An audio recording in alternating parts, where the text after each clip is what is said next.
ఇక్కడే విజయవాడ కూడా ఒక ఇంటెలిజెన్స్ యూనిట్ పెడుతున్నాం. ఇంకొక పక్కన సిబిసిఐడి కూడా financial fraud intelligence fraud investigation unit కూడా పెడతాం. ఎన్ని పెట్టినా కూడా దిశ ప్రజల్లో కూడా మార్పు రావాలి. ఈరోజు మీరు చూడండి దిశ తిరుపతిలో శాండిల్వుడ్ ఎంత దారుణం దిశ. మనం ఇప్పటికి కూడా దానిపైన యాక్షన్ తీసుకుంటూనే ఉన్నాం. నేను ఎవరని ఇక్కడ చెప్పను కానీ అది కూడా రాజకీయ అవసరం లేదు కానీ కాబట్టి ఎవరని నేను చెప్పన దిశ ఒక్క మాట మాత్రం అష్యూరెన్స్ ఇస్తున్నా. డెఫినెట్ గా రెడ్ శాండల్లో ఇన్వాల్వ్ అయిన వాళ్ళు కూడా వాళ్ళందరినీ పట్టుకోవడమే కాదు వాళ్ళు సంపాదించిన ఆస్తులు కూడా రెవెన్యూ రికవరీ ద్వారా కలెక్ట్ చేసి పబ్లిక్ ఎక్స్చెంబర్ పెడతామా Disha. No question of compromise.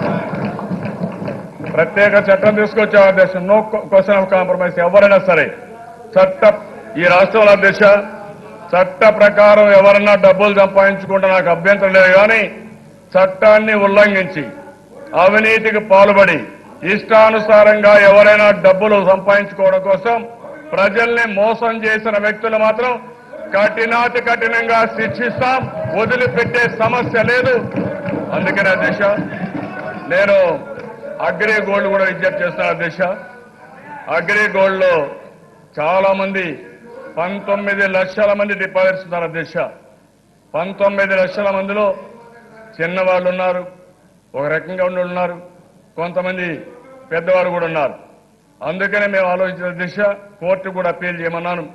అవసరమైతే చిన్న వాళ్ళకు పర్సంటేజ్ ఆఫ్ రికవరీ మన రికవరీ వస్తానే వాళ్ళకు కొద్దిగా ఎక్కువ పర్సంటేజ్ ఇచ్చి అదే మరి ఒక రకంగా వాళ్ళకి కొంచెం పర్సంటేజ్ తగ్గించి ఎప్పటికప్పుడు వాళ్ళకి ఇచ్చే బాధ్యత కూడా తీసుకోవాల్సిన అవసరం ఉంది. కోర్టు కూడా రిక్వెస్ట్ చేస్తాం.